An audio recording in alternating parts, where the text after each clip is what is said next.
എൻ്റെ പേര് ജെസ്സി. ഞാൻ കോഴിക്കോട് ജില്ലയിൽ നിന്ന് വരുന്നു. ഞാനൊരു അധ്യാപികയാണ്. 3/9/2022 ഞാൻ ആദ്യമായി ഉടമ്പടി എടുത്തത്. എനിക്ക് 3 സാക്ഷ്യങ്ങളാണ് ലഭിച്ചത്. ആദ്യമായി ഒന്നാമത്തെ ഉടമ്പടി പുതുക്കലിന് ശേഷം എൻ്റെ മകൾക്ക് ലഭിച്ച മാതാവിൻ്റെ കാരുണ്യത്തെക്കുറിച്ച് പറയുവാനാണ് ഞാൻ അവൾക്ക് കൊടുക്കുന്നു. ഈശോമിശിഹായ്ക്ക് സ്തുതിയായിരിക്കട്ടെ. എൻ്റെ പേര് ലിറ്റി. ഞാനിപ്പം GNM സെക്കൻഡ് ഇയർ ആണ്. ഞാൻ 2022 ഡിഗ്രി BSW കഴിഞ്ഞാണ്. പക്ഷേ എനിക്ക് ഒരു പേപ്പർ, സൈക്കോളജി പേപ്പർ എനിക്ക് മിസ്സായി. 3 വട്ടം എഴുതി എനിക്ക് കിട്ടുന്നില്ല. ഞാൻ നല്ലപോലെ കുറേ പഠിച്ചു. പക്ഷേ പിന്നെ ഞാൻ ആ പേപ്പറിന് മാത്രം ഞാനിങ്ങനെ പൊയ്ക്കൊണ്ടിരിക്കുകയായിരുന്നു. എനിക്കാണെങ്കിൽ ഭയങ്കര, അതായത് വേറെ അടുത്ത MSW ചെയ്യാനോ ഒരു കോഴ്സ് എടുക്കാനോ എനിക്ക് പറ്റുന്നില്ലായിരുന്നു. അപ്പം 4ാമത്തെ എക്സാം, ഞാൻ നേഴ്സിംഗ് കയറിയ പിന്നെയാണ് 4ാമത്തെ എക്സാം എഴുതുന്നത്. അപ്പം 4ാമത്തെ എക്സാം എഴുതിയപ്പം എനിക്ക് നല്ല വിശ്വാസം ഉണ്ടായിരുന്നു. കൃപാസന മാതാവിനെ പറ്റി ഞാൻ കേട്ടറിഞ്ഞ് എനിക്ക് മാതാവിൻ്റെ കാശുരൂപൊക്കെ ആയിട്ട് ഞാൻ പോയത്. മാതാവിനോട് ഞാൻ പറഞ്ഞു, മാതാവ് ഈ എക്സാമിൽ എന്നെ ജയിപ്പിക്കണം, എന്നെ നാണം കെടുത്തരുത്. ഇത്രയും പ്രാവശ്യമായിട്ട് ഞാൻ എഴുതുന്ന എക്സാമാണ്. അപ്പോൾ എന്നെ ഇനി നാണം കെടുത്തി എനിക്കിനി എന്തായാലും MSW എടുക്കാനുള്ള ഒരു അവസരം നീ എനിക്ക് കൊണ്ടുവന്ന് തരണം, ഞാൻ മാതാവിനോട് പറഞ്ഞു. അപ്പോൾ ആ എക്സാമിന് എനിക്ക് കുറച്ച് നാൾ കഴിഞ്ഞപ്പോൾ എനിക്ക് അതിൻ്റെ റിസൾട്ട് വന്നു.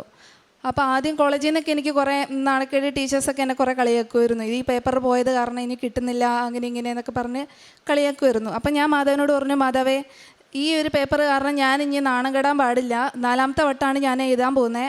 അപ്പോൾ എനിക്ക് എന്തായാലും ജയിക്കണം. അപ്പം ഞാൻ അന്ന് ഒരു ദിവസം റിസൾട്ട് വന്നപ്പം ഞാൻ നോക്കുമ്പോൾ എനിക്ക് 2 മാർക്കിന് ആ പേപ്പർ പിന്നെയും പോയിരിക്കുന്നത്. അപ്പോൾ എനിക്ക് ഭയങ്കര സങ്കടമായി. ഞാൻ മാതാവിനോട് പറഞ്ഞു, മാതാവേ, ഇതെന്തായാലും എനിക്ക് ജയിച്ചേ പറ്റുള്ളൂ.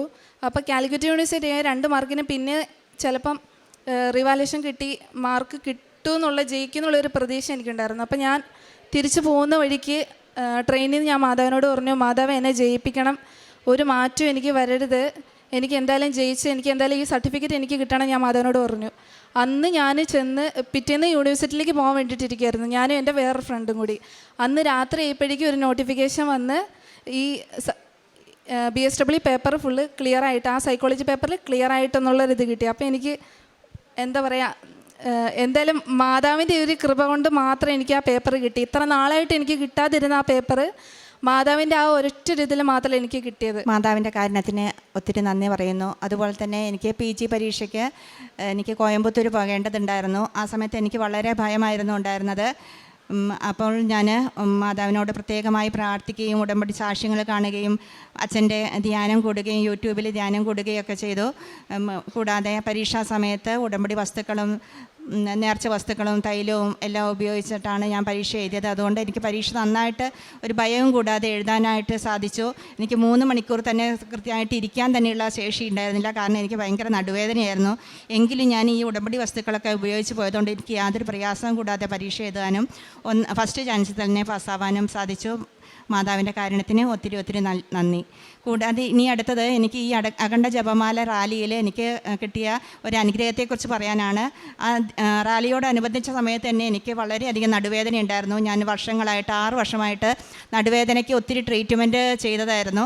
ആയുർവേദവും അലോപ്പതിയൊക്കെ ചെയ്തു. കൂടാതെ 2-3 മാസം ഇത് ഓരോ വർഷവും ലീവ് എടുത്തിട്ട് ഞാൻ ഒഴിച്ചിലും അങ്ങനെയുള്ള പല ട്രീറ്റ്മെൻറ്റും ചെയ്തു. ഇംഗ്ലീഷ് ഡോക്ടർ, അലോപ്പതി ഡോക്ടറെ അടുത്ത് ചെന്നപ്പോൾ ഡോക്ടർ പറഞ്ഞു, ഇനി ഇതിന് രക്ഷയൊന്നുമില്ല, ഇനി ഓപ്പറേഷനൊക്കെ വേണമെന്ന് പറഞ്ഞു. അങ്ങനെ വീണ്ടും ഞാൻ ആയുർവേദത്തിൽ തന്നെ പോയി. എങ്കിലും 8 മാസത്തോളം ഞാൻ തുടർച്ചയായിട്ട് കോയമ്പത്തൂരിലൊക്കെ കോട്ടയ്ക്കൽ ആയുർവേദശാലയിൽ നിന്നും മരുന്നൊക്കെ കഴിച്ചിരുന്നു. അപ്പോൾ ആ സമയത്ത് കുറച്ചൊരു സുഖം കിട്ടും. എങ്കിലും 10,000-4,000 രൂപയുടെ മരുന്നുകൾ ഓരോ മാസം തന്നെ എനിക്ക് വേണ്ടിയിരുന്നുള്ളൂ.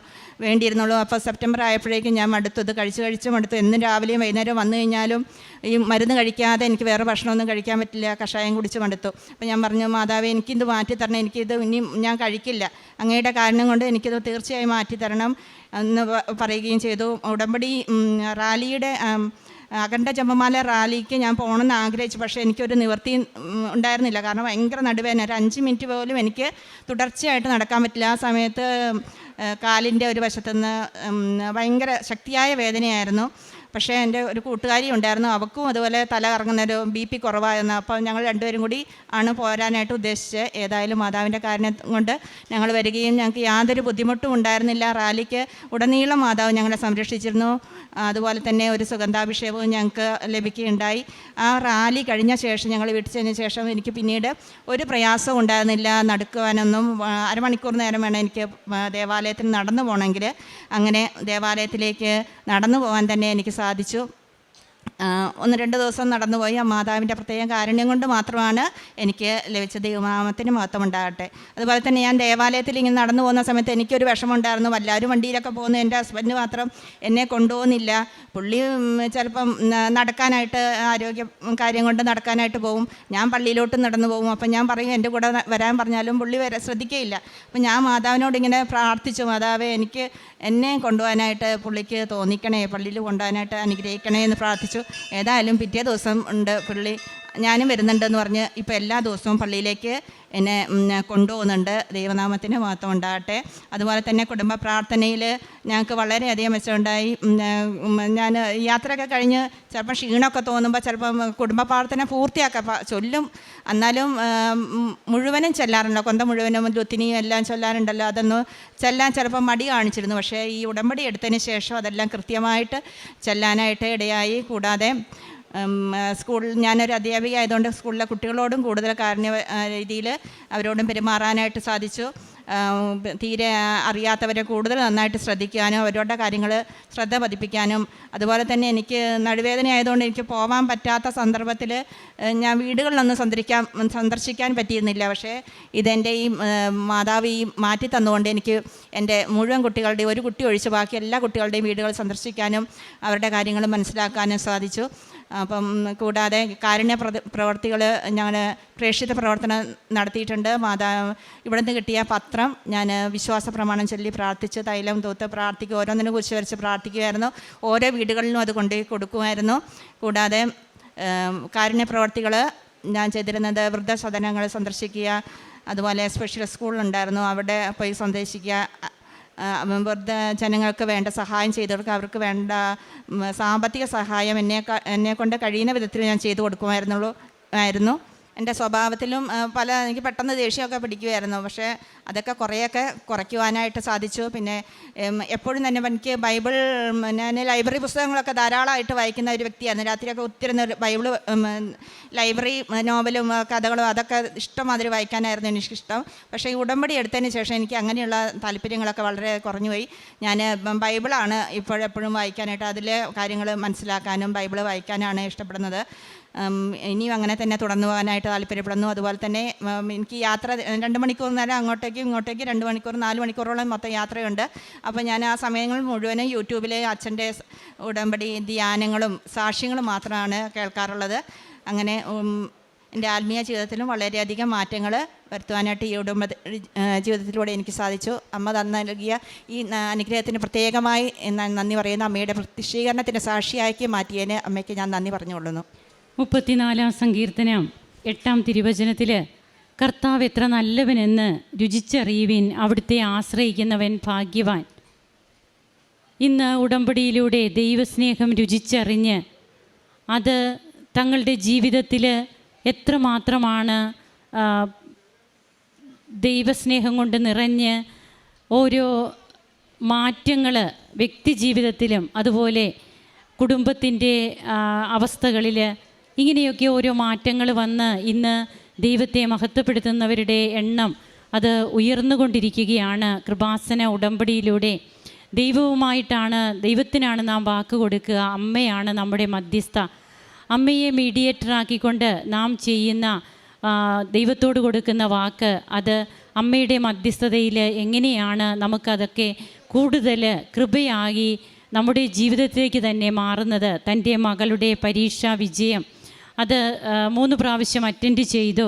എന്നാൽ സൈക്കോളജി പേപ്പർ 3 പ്രാവശ്യം അറ്റൻഡ് ചെയ്തിട്ടും മകൾക്ക് ലഭിച്ചില്ല. 4-മത്തെ പ്രാവശ്യം ഉടമ്പടി നേർച്ച വസ്തുക്കളും ആയിട്ട് പോകുമ്പോൾ അമ്മയെയും കൊണ്ടുപോകുന്ന ഒരു പ്രതീതിയാണ്. ഉടമ്പടി കാശ് രൂപവുമായിട്ട് നാം പോകുമ്പോൾ പരിശുദ്ധ അമ്മ തന്നെയാണ് നമ്മുടെ കൂടെ വരിക.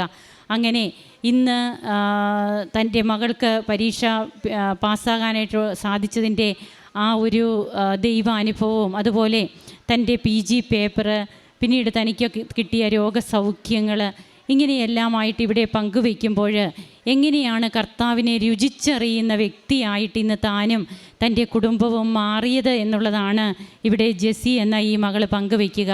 നമുക്ക് നമ്മുടെ ജീവിതത്തെ ദൈവത്തിന് സമർപ്പിക്കാം. ഓരോ ദിവസവും വ്യത്യസ്തമാണ് ഓരോ സാക്ഷ്യാനുഭവങ്ങളും. നമുക്കും ഇവിടെ എത്രയും പെട്ടെന്ന് വന്ന് നിന്ന് സാക്ഷ്യം പറയുന്നവരാകണം. ആ ഒരു കൃപയ്ക്കായി പ്രാർത്ഥിച്ചുകൊണ്ട് കരങ്ങൾ അടിച്ച് നമുക്ക് ദൈവത്തെ ആരാധിക്കാം, മഹത്വപ്പെടുത്താം. അത്യപൂർവ ദൈവാനുഭവങ്ങൾ ഇനി നിങ്ങൾക്കും സ്വന്തം. ഈ യൂട്യൂബ് ചാനൽ ഇതുവരെ സബ്സ്ക്രൈബ് ചെയ്തിട്ടില്ലെങ്കിൽ ഇപ്പോൾ തന്നെ സബ്സ്ക്രൈബ് ചെയ്യുക. ഈ വീഡിയോ ഇപ്പോൾ തന്നെ നിങ്ങളുടെ സുഹൃത്തുക്കൾക്ക് ഷെയർ ചെയ്തുകൊണ്ട് കർത്താവിൻ്റെ പ്രേക്ഷിതരാകുക.